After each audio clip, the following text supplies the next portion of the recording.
If you're paying off debt, you may be interested in finding out what the best method is to paying off debt. In this video, we're going to share whether the debt snowball or debt avalanche is the best method to paying off debt.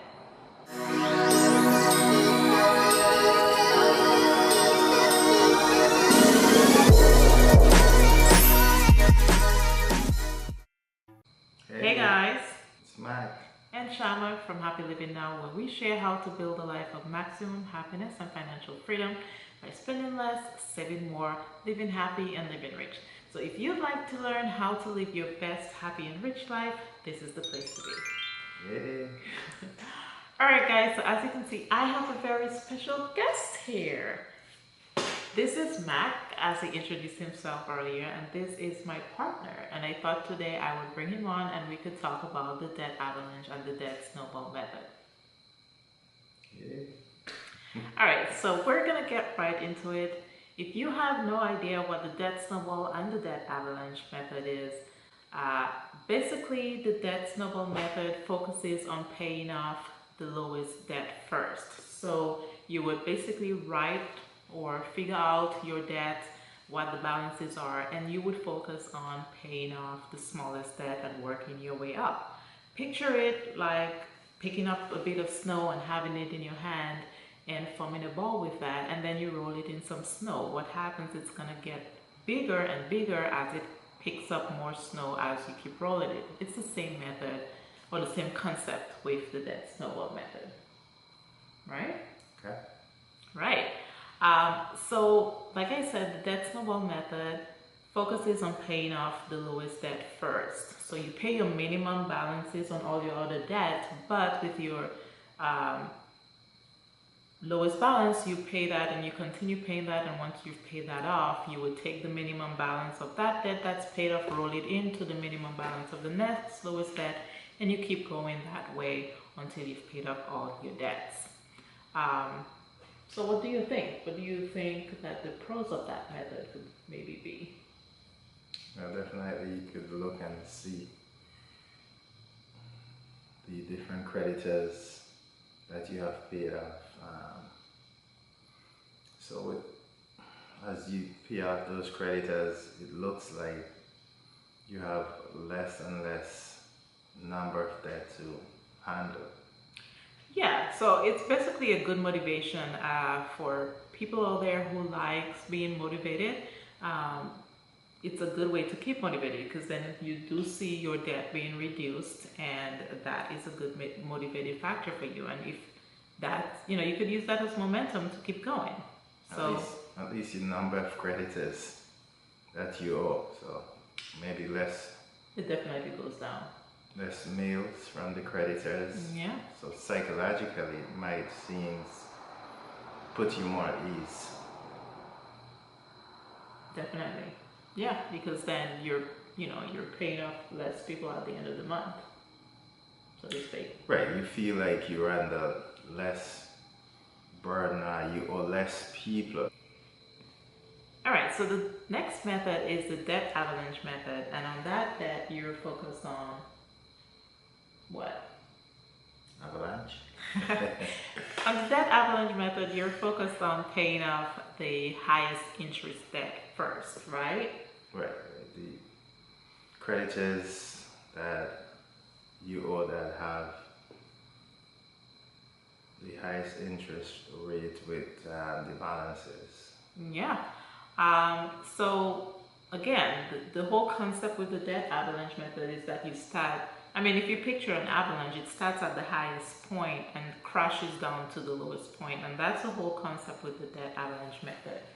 You're starting with the highest interest rate, and then regardless of the debt, as long as it has the highest interest rate, you're starting that off and then working your way down to the lowest.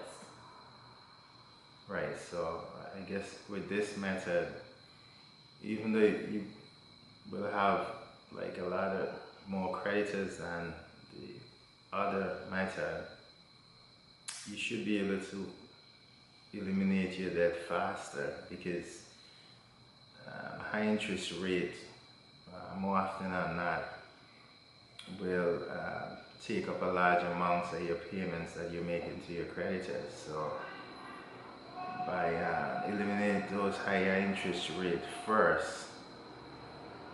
Although it might seem like you have more creditors, your debt should reduce at a lot faster pace with the same amount of money as with both methods, with your payment.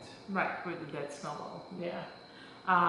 So, do you think there's a best method? Do you think it matters which method?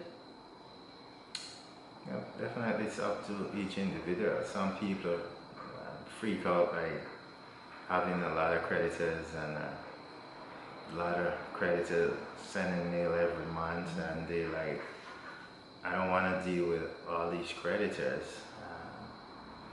And other people would look at it as,